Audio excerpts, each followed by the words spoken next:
Audience ಆಗಿದ್ದವರು ಇವತ್ತು audience ಮನಸ್ಸನ್ನೇ reach ಆಗಿದ್ದೀರ ಅನ್ನೋದು ತುಂಬಾ ಖುಷಿ ಆಗ್ತದೆ. ಅವಳು ನಮ್ ಗಗನಕ್ಕೋಸ್ಕರ ಒಂದ್ 2 ಲೈನ್ ಹಾಡೋದಲ್ವಾ? ಮಹಾನಟಿಯ ಮಹಾರಾಣಿ ಹರಿಯದ ಹುಡುಗರ ಜೀವಾನಿ ಎಲ್ಲ ಕಡೆ ಬರೀನಿ ವಸಂತ ಕಾಲ ಬಂದಾಗ ಮಾವು ಚಿಗುರಲೇಬೇಕು. ಡಾಕ್ಟರ್ ರಾಜ್ಕುಮಾರ್ ಅವ್ರ ಜೊತೆ ಅಭಿನಯ ಮಾಡೋದು ಅಂದ್ರೆ ಡ್ರೀಮ್ ಕಮ್ ಟ್ರೂ ತರ ಅದು. ಮಧುಮಗಳ ಅನ್ನೋ ತರ ಹಂಗೆ ಒಂದ್ ಸ್ಟೈಲ್ ಏನಾದ್ರು ಒಂದು ಹೊಸಬಾಳ ಹೊಸಿಲಲ್ಲಿ ನಸುನ ಶಿವಣ್ಣ ಶಿವಣ್ಣಗೆ ಬರ್ಲಿ ಚಪ್ಪ. ನಿಂಗಾಗಿ ಹೇಳುವೆ ಕಥೆ. What an amazing singer sir ಇವ. ಈ ಹಾಡು ಬಂದ್ರೆ ಕಳೆದೋಗ್ಬಿಡ್ತೀವಿ ಎಲ್ಲರೂ. ಪ್ರತಿ ಸಲ ಬಂದಿದ ತಕ್ಷಣ there'll be one huge applause.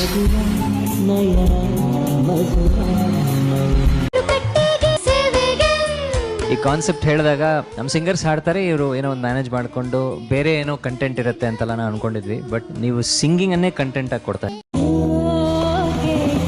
ಏನ್ ಎನರ್ಜಿ ರೇಂಜ್ ಹಾಡ್ತಿರಲ್ಲಮ್ಮ ನೀವು. ನಾಗಮಣಿ ಜೊತೆ ನಿಂತು ಹಾಡ್ತಿರೋದು ಅವ್ರ ತಾಯಿಗೋಸ್ಕರ. ಸ್ಟುಡಿಯೋ ವಾತಾವರಣದಲ್ಲಿ ಒಂದಷ್ಟು ತಾಯಂದ್ರು ಸಿಗ್ತಾ ಇರ್ತಾರೆ. ಆ ಲಿಸ್ಟ್ ಅಲ್ಲಿ ಮಂಗಳಾ ಮ್ಯಾಮ್ ಕೂಡ ಒಬ್ರು. ಮಹಾನ್ ಗಾಯಕಿ. ಆಶೀರ್ವಾದ ಸದಾ ನಮ್ಮ ಮೇಲೆ